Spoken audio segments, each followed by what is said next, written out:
প্রতিপক্ষকে ফাঁসানোর জন্য নিজের সন্তানকে হত্যা করার ঘটনা বাংলাদেশে আরও ঘটেছে, আমরা দেখেছি। তবে কুড়িগ্রাম জেলায় যে ঘটনাটা ঘটেছে এটাকে আমি আরও বেশি মর্মান্তিক বলবো। কারণ 15 বছরের এক মেয়ে যে কিনা উপযুক্ত হয়ে গেছে, সেই মেয়েকে পিতামাতা এবং চাচি মিলে রাতের বেলায় ঘুম থেকে তুলে কৃষি জমিতে নিয়ে নির্মমভাবে হত্যা করার যে ঘটনাটি সামাজিক যোগাযোগ মাধ্যমে ভাইরাল হয়েছে, এটি কিন্তু একেবারেই মর্মান্তিক এবং বর্বরোচিত একটা ঘটনা।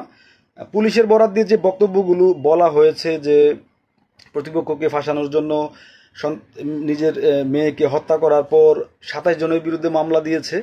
তবে শেষ পর্যন্ত প্রশাসন সত্যটা উদ্ঘাটন করেছে এবং সেই সত্যটা কিন্তু খুবই মর্মান্তিক একটা ঘটনা, যেখানে আমরা সম্পদ গড়ি সন্তানের জন্য, পিতামাতা সন্তানের জন্যই সম্পদ গড়ে, সেখানে সেই সন্তানকে মেরে ফেলে সম্পদ লাভের যে আকাঙ্ক্ষা তাদের, প্রতিপক্ষকে ফাঁসিয়ে এই ঘটনা ঘটতে পারে এটা আমার ভাবনায়ও ছিল না, আসেনি। অনেক ঘটনা দেখি, তবে উপযুক্ত সন্তানকে মেরে ফেলার যে ঘটনাটি দেখেছি এটি খুবই দুঃখজনক।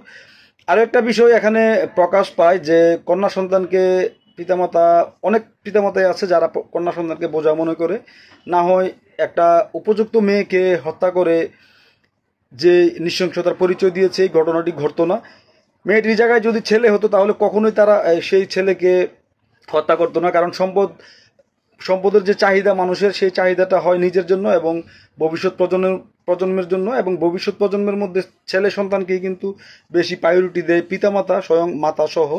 তো এই যে মেয়েটিকে হত্যা করার পর যে ঘটনাটি প্রকাশ পেয়েছে এটি কিন্তু খুবই বেদনাদায়ক এবং নারীর প্রতি আসলে আমাদের দৃষ্টিভঙ্গি কেমন মেয়ের কন্যা সন্তানের প্রতি সেটিও কিন্তু প্রকাশ পেয়েছে। আমি শুধু এটা বলতে চাই যে আপনি চিন্তা করুন যে 15 বছরের একটি ছেলে সন্তানকে মেরে প্রতিপক্ষকে ফাঁসানোর প্ল্যান করেছে পিতামাতা সম্পদের জন্য।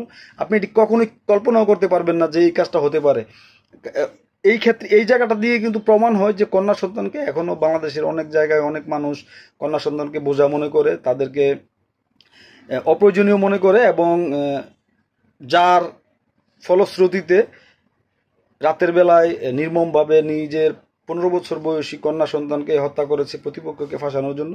তবে আশার বিষয় যে সত্য আসলে কখনো চাপা থাকে না, সত্য তার নিজ গুণে প্রকাশ পায়, এবং যারা অপরাধ করে তাদের শাস্তি দুনিয়াতে হবে এবং পরকালেও হবে।